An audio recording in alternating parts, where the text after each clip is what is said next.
while, but I'll just let it ride. Okay.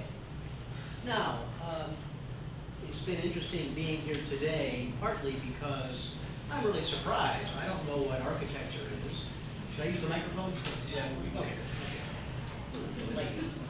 I'm quite surprised. I don't know what architecture is, so I've been rather surprised to have all these versions of high theory, which has been quite interesting, literary theory, and then also very practical which is Professor Yee gave. So it's been quite surprising to me to learn the breadth of architecture. Also, you guys are close to fine arts. In a sense, it's interesting to me because I'm in the Faculty of Arts, and you guys are in the Faculty of Social Science, but many of the papers today have been very much in the arts spectrum, whereas what I do is pretty solid, wonkish social science. I'm not going to give you much high theory at all, and I'm certainly not going to give you any art. I'm just going to talk about this building, which is all rather simple. Okay, background city. I don't particularly understand, but one aspect of background city is simply that architects in and of themselves can't formulate anything according to their own plan. Laws of unintended consequences always set in. Nobody has any power to shape the way people actually perceive. And I think that's very much the story of Chungking Mansions. Chungking Mansions has never been the way it was planned. Nobody's ever been able to plan anything about the building. It follows its own course through the laws of unintended consequences. And that's the single biggest thing I want you to take away from my talk today, the law of unintended consequences. You can't plan anything in any clear and obvious way because things are always going to work differently. What is Chungking Mansions then? It is a building in Hong Kong, as you know, that may be the most globalized building in the world. I've counted 130 nationalities there when I looked over the people in the guest houses and the guest house laws. There are certainly other global neighborhoods. For example, Brixton, for example, various neighborhoods in Queens. But for a single building, Chungking Mansions is quite unique. Everywhere else it's a neighborhood. The fact that it's a single building is extraordinary. This is true for a number of complicated reasons I can get into. It is an ethnic ghetto. Ghetto in the sense that most people outside Chungking Mansions are Chinese in ethnicity. Almost everybody in Chungking Mansions is not, with a few exceptions. So it's a ghetto, not necessarily in the sense of poverty, but in the sense that it's ethnic minorities basically cut off from the remainder of Hong Kong. Now, of course, they can go outside, but still, there is a sort of wall in a sense, a cultural wall. And even now, many people in Hong Kong won't go into Chungking Mansions. Younger people will, older people won't. The building is infamous in Hong Kong because of its history. It is infamous because, just Google that anytime, and you can see the number of people talking about how terrible it is and how the rooms are cramped and full of cockroaches and you're liable to get all kinds of crimes will happen to you if you go to Chungking Mansions. All that's there. It dates more from its past than today, but we still see this coming up all the time. Occasionally you will see newspaper articles today too of, let's burn down Chungking Mansions, let's destroy the building. You still hear that today. What I want to talk about today is the contradictions in the building. And one big contradiction is Chungking Mansions, the infamous Chungking Mansions, is it a place of real bad things going on? Or is it now a beacon of multiculturalism, or both? Which should it stand out for? Which should it be more recognized for? Females in here, if you go to Chungking Mansions, a lot of people are going to be staring at you. If I go to Chungking Mansions as a white man, I can tell you what's going to happen. First, somebody will say, copy watch, and then they're going to come a little closer and say, hashish. And then if I'm still not listening, they might say, woman, what country? That's what they're looking at. How much do you want to pay? That's Chungking Mansions, that's still there. But it also is a beacon of multiculturalism. Much more than Soho, much more than Lam Kwai Fong, much more than Wan Chai. If you want to see the world, Chungking Mansions is the place. It's both of these things. Now, other contradictions. Chungking Mansions is probably the cheapest place in Hong Kong you can sleep and you can eat. A bed costs maybe a bed in a bunk dormitory will cost you about $100. Now rooms, if Hong Kong Chinese go and ask for a room, they'll cheat you, they'll double the price. but if you deal with it right, you can get a room for $200. You certainly can't do that next door in the Holiday Inn, which is 10 times that price. You certainly can't do that in the Peninsula Hotel, which is 100 yards away, which is, 30 times the price. So it remains the cheapest place in Hong Kong, really, but yet it's in real estate. It's probably the most expensive real estate in Hong Kong, if not the world. That's Nathan Road. Why does Chungking Mansions exist in such a place? Well, I'll talk about this. Now, another great contradiction of the building is that its design. Its design was originally thought to be luxurious because you have elevators that go up each of its blocks. Unlike many other buildings, you've got these separate blocks. Well, one effect of that is if you want to get away from the police, go to Chungking Mansions, because they'll never catch you there. Why? Because you go up one elevator block, and you've got to take that same elevator to get up. So if I'm running from the police, get in B block elevator. And then I've got 10 minutes. And in 10 minutes, I can do anything before the police figure show up. Another contradiction. Now, a final contradiction to mention just here now in passing is that the role now of Chungking Mansions as a beacon of multiculturalism, in fact, means that the building might no longer be a beacon of multiculturalism. Why? Well, because when you bring in foreigners into, when you bring in tourists into a place like Chungking Mansions, hey, you guys, pay attention, please, don't talk. Sorry, you guys in the back? It's irritating. Pay attention, please, if you could. Listen in, if you could, okay? Now, if you have tourists coming into Chungking Mansions, the automatic issue is going to be, let's raise the prices. Because rents are going to be going up then. As soon as you raise the prices, the entire clientele of Chungking Mansions is going to leave. So Chungking Mansions may become a third-rate mall. That's really the issue here. Is that going to happen? Well, it may well. All of these are part of the contradictions going on in this building, and they have to be understood. Now, just to talk about the building briefly, here what you see is the typical entrance here. A lot of Chinese walking back and forth, but nonetheless, coming into the building, again, they don't go in. There's some who do, but most don't. And this is a typical evening. You see this looking much better, Chungking Mansions, because Mrs. Lam, who heads the ownership committee, is doing all she possibly can to make the building appear more upscale. This looks pretty nice. But nonetheless, the building continues to be predominantly South Asian, Southeast Asian, African. It is not the kind of building she's looking for, and if it were, it would be destroyed.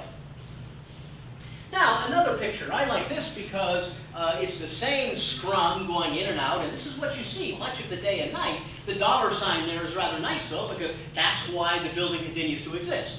I might mention that money changers, if you go into Chungking Mansions, you can find the best in Hong Kong. If you go to these places, they're the worst in Hong Kong. Never use them. You'll lose everything you've got. Don't do that. But this does show you the overall crowd here, and Chungking Mansions is amazing in this respect because, for example, there's a bar right over here, or there used to be. Many times young Hong Kong girls will drink in the bar with short skirts, and then you're going to see one of the Muslims out here, whether he's African or Pakistani, seeing a young girl in a short skirt, and then he'll say, my God, I've never seen that before. And I've seen one case where a Nigerian guy was chasing after such a young girl, and he was saying to you, I love you, and she ran away in terror and eventually called the police on him.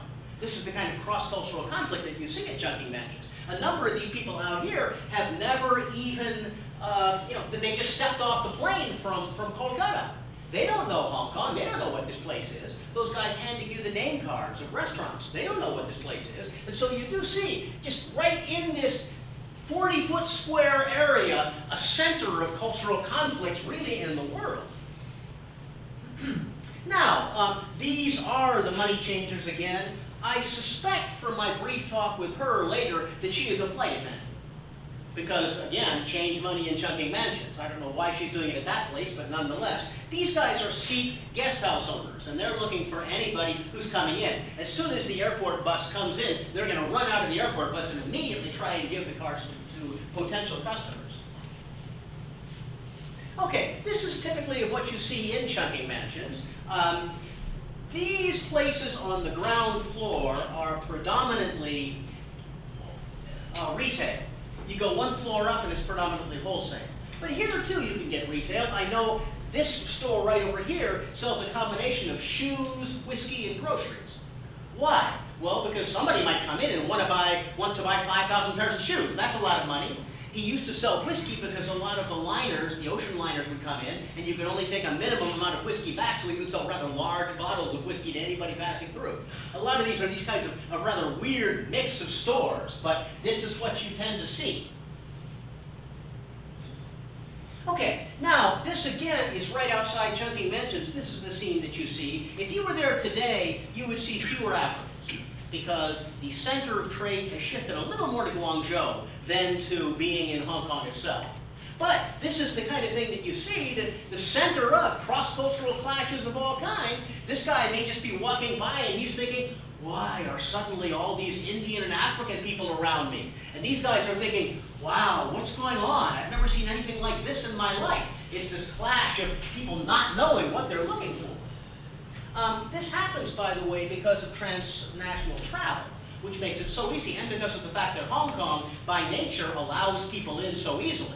So, if let's say you're from Nairobi, Kenya, let's say you've got a family that has just sold a piece of land and they want to make their money. Well, give $20,000 to your eldest son, send him to Hong Kong to buy Chinese goods and take them back. That's the family fortune right there. That might be one of these guys.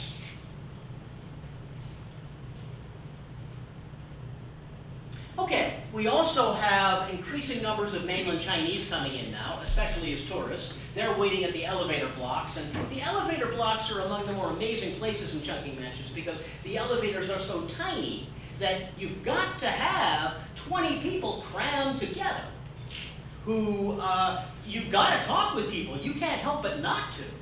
Just because the elevators are so small and so many people want to get into them, particularly in this A block, which is central. That's where more popular guest houses are than anywhere else in the building.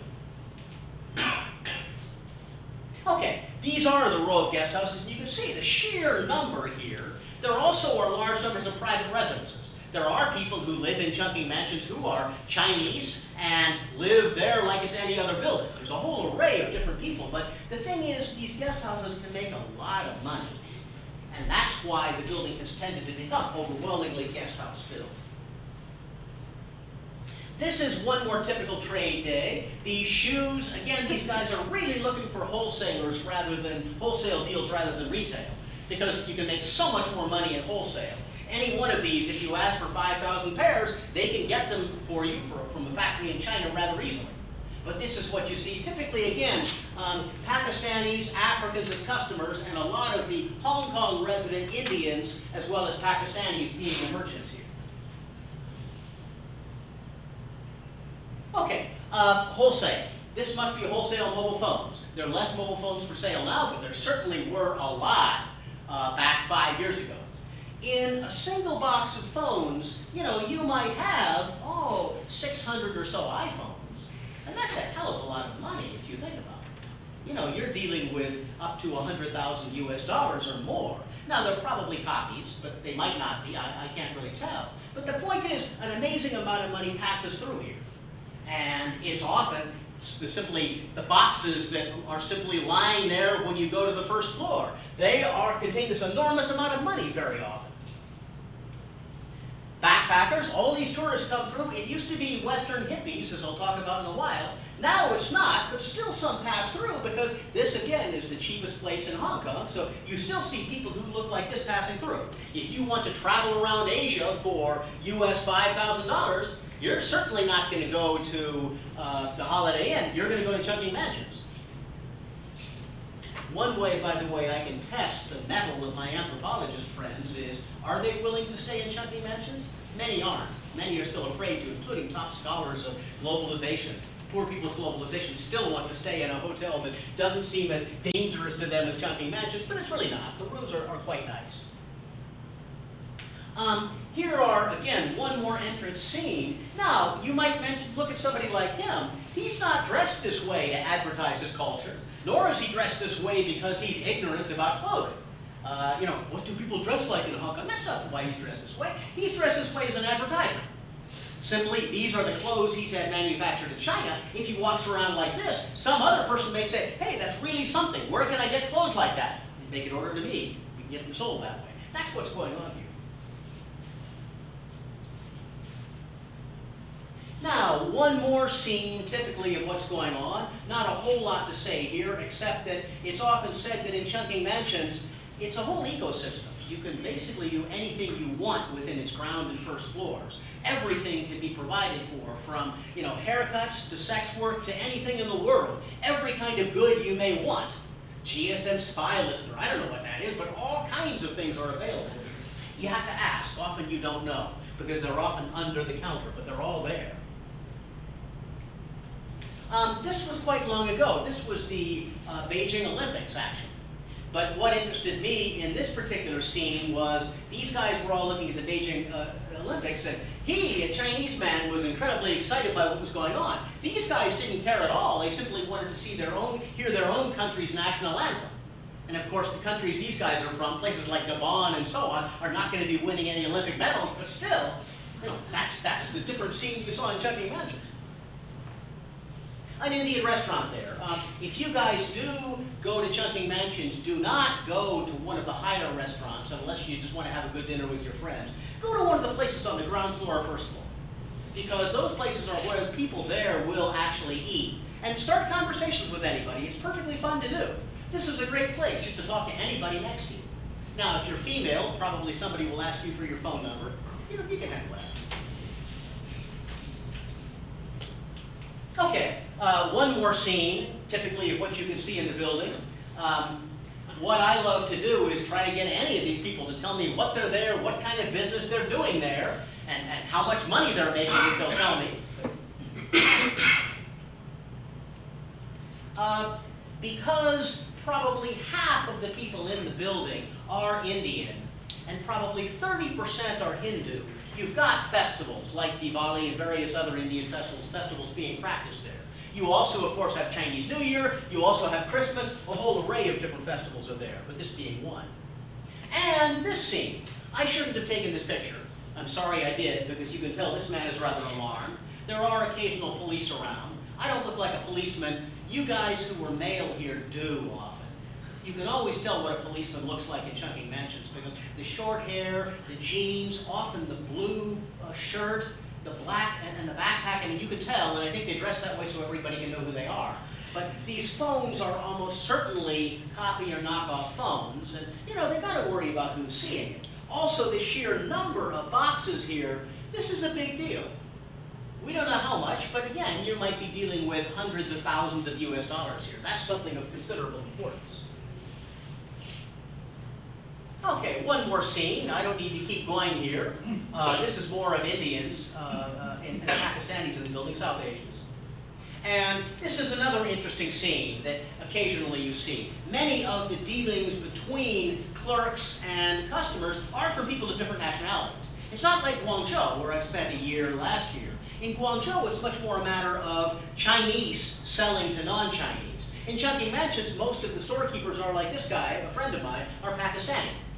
And it's Pakistanis and Africans dealing, both of them speaking English as a second or third language. But that's the nature of the dealings, and it's thought that Hong Kong is a little more trustworthy because it's not simply Chinese dealing with foreigners. Instead, it's people who are both foreigners in Hong Kong, under the Hong Kong rule of law as well, of considerable importance. Okay. One more scene, halal and fresh, and probably 60% of the people in Chungking Mansions are Muslim. So halal is a very big deal. I remember one very funny encounter I saw of a Pakistani guy, an African guy drinking a can of Coca-Cola and seeing Chinese wording on it. And then he was saying, wait, this isn't halal, how can I drink this? I mean, this kind of thing happens sometimes. Halal is the Muslim code of eating. So. And again, one more scene of many, many, many.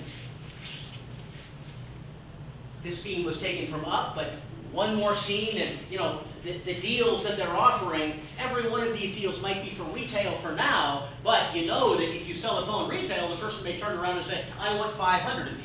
And so these are of considerable importance.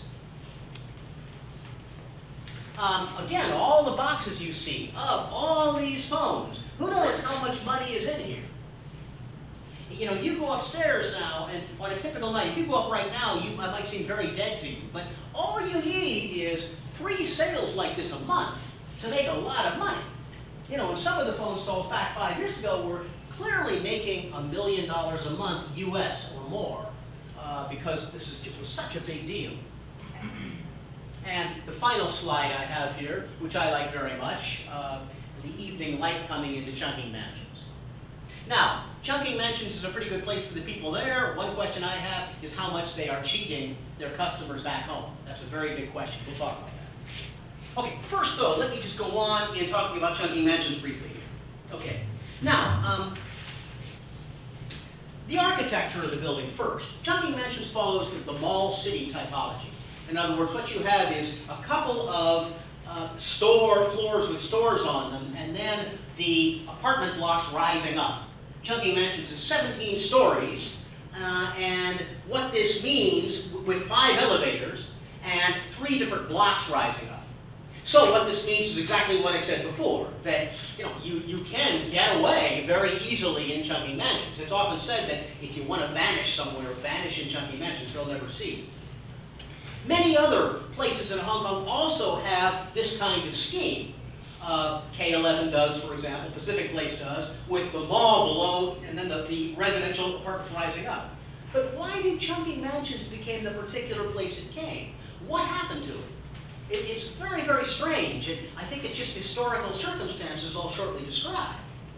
Now, before I go to that though, one contradiction to address now is Chungking Mansions is one of the cheapest places on earth, yet it's on such expensive real estate. Why?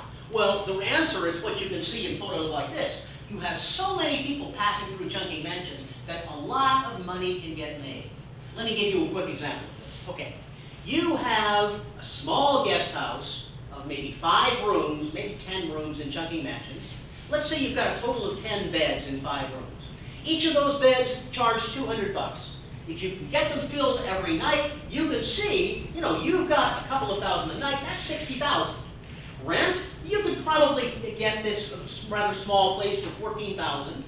Then for employees, you can hire 2 asylum seekers, pay them $4,000 each. So you have $30,000 to $40,000 a month coming in as profit. That's a lot of money. And, there's electricity bill too, so I would say $30,000 more. But, for somebody who doesn't have much education, that's a damn good way to proceed. You can make a great deal of money in Chungking Mansions, and a lot of these places really do. They make money not by charging high prices, but by charging very low prices, and by having the sheer number of volume of people passing through. So that's why you can have Chungking Mansions in such expensive real estate. Now, we can't understand more of these contradictions until we understand its history. In 1962, Chungking Mansions was opened, and it was opened as a high-class place. Okay, the ads really show it as being very fancy. There was an escalator in the front of Chungking Mansions. There was a nightclub in the first floor of the building. A number of Hong Kong celebrities at the time lived there. But the building rapidly fell apart, and I haven't been able to find out how, because I can't get at those newspaper records. One thing, though, that was apparent is by the late 1960s, a lot of Chungking Mansions places were used as whorehouses, as brothels for Vietnamese sex workers servicing, and Thai sex workers, and Hong Kong sex workers, and Chinese sex workers servicing Americans who were coming in from Vietnam for R&R. And so that was the initial change of Chungking Mansions. But the next thing that happened was probably more important, and that was Tony Wheeler, the guy who wrote Lonely Planet. And what Tony Wheeler did is write in his first book, Southeast Asia on a Shoestring, if you want to travel through East Asia and you're in Hong Kong, the best place to stay is Chungking Mansions. And after that, his books really took off, and a whole generation of hippies and backpackers began traveling through Chungking Mansions. I know, because I was later than that first wave, but I went there in 1983, and all I ever saw was a bunch of Brits and Japanese and Americans saying, hey, let's go smoke some dope. That's what you saw then. That was the world then. How can I get into Nepal and smuggle in some gold so I make enough money to travel to Europe, and so on. These are the kind of conversations that went on, and there were thousands upon thousands of people in that route. I sometimes wonder why my Chungking Mansions book took off a little bit in success. And the reason for it was the editors of journals like the Wall Street Journal and The Economist and so on, all were former backpackers. They'd all been to Chungking mansions when they were in their 20s and they were hippies. Now they're in their 50s and are much more dignified, but they remember this building, and so they want to look at the book. After this, what happened? Well, everybody wanted to build these guest houses. So you started off in the early 70s having 10 or 20 guest houses, but by the end of the 70s, you had 100 or more. But what's this going to do to a building? Think about this. In a normal building, let's say it's an apartment this size, a rather huge apartment by Hong Kong standards, you might have one TV, maybe two TVs, maybe a couple of air conditioners, maybe 3 air conditioners. But every time you have a guest house, you have all these different rooms, and they all have to have their own air conditioners, their own televisions, their own telephones, and that places an enormous burden on the electrical grid. So, Chungking mansions began to be a fairly dangerous place. A fire broke out in 1988 that killed a Danish tourist, and he jumped out the window. That was in newspaper headlines all over the place. In 1993, there was a blackout for 10 days that completely stopped anything from happening in Chungking mansions for that period, and all these newspaper articles came out at that time of, let's tear down Chungking mansions. It's terrible. After this, the backpackers began to trickle away, and instead a new group began coming into Chungking mansions for a whole different reason. China was beginning to open up. It began to open up in the 80s, as you know, but Chinese manufacturing really began to take off in the late 90s. So you began to have South Asians. Now, South Asians were always there, but more South Asians would come in as business people, but also lots of Africans. Why were they coming in? Well, this was one more law of unintended consequences. Nobody expected this, but China was manufacturing not goods for the developed world, but goods for the developing world. Above all, China, Guangzhou, even now, is making copies and knockoffs. And these copies and knockoffs are often pretty good products. A knockoff, by the way, is a copy that doesn't have the brand name. It's got its own Chinese brand name, but it's still a copy. And, you know, that's what they're doing. And these might be 40% of the original, so this is what enables much of the rest of the world to become globalized. And Chungking mansions, until China opened up, was the major center in the world for all of these African and South Asian merchants to do business. By beginning about 5 years ago, instead, China opened up its visa world much more, and so as a result, Chungking mansions has fewer numbers of traders coming in. It still has some. Right now in Chungking mansions, the traders from Africa are generally buying two things. Either they're buying used car parts, which they can do because Chinese drive their cars much more than Hong Kongers do. Hong Kongers turn in their cars after 2 or 3 years, so the used car parts is a lucrative market. Or gems. A lot of the people in front in Chungking mansions, if they're not asylum seekers, are Africans with gems in their pockets, stones, selling them undercover, underground, because they're not registered. Okay, now, Chungking mansions began to be reborn, and you saw in one of these slides the closed-circuit TV cameras, and also the screens, the television screens. That's because a woman named Mrs. Lamb came in and made a lot of new political associations that helped the building a great deal. And that does constitute a rebirth. It's a lot safer now than it used to be. But still, the building is what it is. You know, it's still a haven of the developing world in Hong Kong. This is still what Chungking mansions is. It's never going to be the peninsula, obviously. Now, the building can't easily be torn down. You couldn't close down Chungking mansions, really. Why? Well, because, and you guys as architecture students should know this, I assume, the Urban Renewal Authority wants to tear down a building and build another building it can make a profit on. But typically, it will tear down a 4-story building and then build a 20-story building. There's a lot of money that can be made there. Okay? But if you have a building that's already 17 stories, you can't easily make a profit if you tear it down. So the Urban Renewal Authority is really hamstrung. They can't do it. Also, you need permission of 85% of owners if you are going to tear a building down. Chungking mansions has 900 different ownership shares. It's hard to find all these owners who are going to do this. So it makes life incredibly difficult, and it means the building is going to continue. Now, if some large developer comes in and offers enough money to everybody, yeah, the building will continue. But as one owner told me recently, nobody hates money. So, you know, when somebody comes in and is willing to pay, then the building will indeed vanish. Let me talk briefly about some of the different people in Chungking mansions. There are the owners, first of all. And the owners, when I go to the ownership dinner, are very often elderly Chinese. They're people who never come to Chungking Mansions, but they happen to own a number of the units because they bought Chungking Mansions property in the 1970s when it was cheap, the cheapest place in Hong Kong they could find, and then they live off the rent that there's the keeper, the manager of a store or a guest house pays them. So again, you never see them except in the once-a-year ownership dinner. Managers are often South Asian residents of Hong Kong, and some are now owners, many more are managers, and the reason they're in Chungking Mansions, they are Hong Kongers, by the way. They are more Hong Kongers than you are, in some sense, in that their families might have been in Chungking Mansions for the last 100 years. Or, sorry, not Chungking Mansions, in Hong Kong for the last 180, 60, 40 years. So you can't say they're foreigners. No, they may be Indian, but they speak good Cantonese often. They do know Hong Kong. But they still feel alienated from Hong Kong. And many people talk about Hong Kong racism. They go to Chungking Mansions because they can experience India and Pakistan in this building in a way that they really can outside.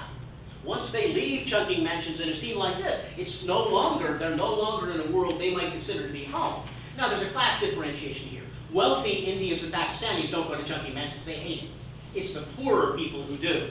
But many do indeed find it home. I mean, I remember talking to one Indian manager who I saw him sobbing after a bomb went off in Punjab that killed 3 people. And I asked him, have you ever been to Punjab? No. I mean, he was born in Hong Kong. Hong Kong is his home, but still to him, Punjab was more real than Hong Kong, it seemed, at least judging from that incident.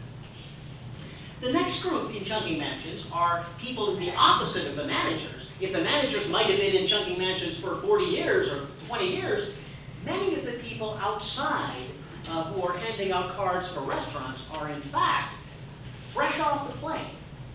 Let me give you the economics of this. If you come to Hong Kong from Kolkata, you can fly Biman Bangladesh Air for about $2,000 a ticket, rather cheap. If you work in Hong Kong, you can make $4,000 a month, and you can spend up to 42 days in Hong Kong. Why? If you're Indian, you get a 14-day visa, you can extend it twice. So, it's worth your while to fly back and forth. You can spend up to 180 days in Hong Kong, and in that time, you can make a lot more money than you could if you spent the entire year in Kolkata. So economically, this makes sense to do. And I went back to Kolkata with one guy who is supporting his entire family with his Chungking Mansions earnings. You would never see him because all he does is wash dishes in the back of a restaurant, but that's what he does. Now, you've also got the traders. And that number has gone down. It's more Southeast Asians now. It's also done more by the internet, but you still see numbers of traders in the building if you go. They're buying all kinds of goods, many more going to Guangzhou. And there are probably 20,000 Africans in Guangzhou. There's probably no more than 1,000 in Hong Kong, and a few hundred in Chungking Mansions. But still, that's what you see. And many of these people are also asylum seekers. Now, this is a whole other contradiction in Hong Kong. Asylum seekers are people fleeing political persecution. There's about 10,000 asylum seekers in Hong Kong, mostly from Africa and South Asia, and also Southeast Asia. The government says they're all lying. Clearly, some are not lying. Some are telling the truth. But the point is, they're not allowed to work, and yet they are the dominant labor force in Chungking Mansions. How can this be? Well, it's because given the rule of law in Hong Kong, it's almost impossible to catch an asylum seeker. Let me explain why. To get an asylum seeker, what you have to do is see money being traded. And because undercover police, everybody knows what they look like, as soon as an undercover policeman comes into Chungking Mansions, everybody knows what's going on. One of the funniest scenes I've ever seen in my life was when an undercover cop was seated in a restaurant on the ground floor saying, "I want a biryani! I want a biryani!" which is an Indian rice dish. And every waiter knew who he was. Every waiter was just saying, "Oh, I'm just standing around." For 2 hours, the poor guy kept saying, "A biryani! Give me a biryani!" Nobody would. Because they knew if they gave him a biryani, they would be showing themselves as working and they could get arrested. But as soon as they're not doing that, they can't be arrested. If I'm simply standing around, I am safe because the police never know that I'm working. Okay? So that's one more contradiction. They are the major labor force in Chungking Mansions, making the building possible. Without them, the building couldn't exist with such low prices. Now, asylum seekers is a whole other complicated issue. I can talk more about them later, but for now, my central point is that this is illicit, but that's what you see. Sorry about getting over at you before. Okay. Now, the last group here to mention is tourists, because tourists are a big part of Chungking Mansions, really. You don't see them there during the day, but they come in and they pay for guest houses. Back a few years ago, the best business to have in Chungking Mansions would have been phone stalls. That's not true anymore. Now it's guest houses, because so many tourists are passing through the building. Many, increasing numbers of them are mainland Chinese. And I know just last week, my Chungking Mansions book came out in Putagua.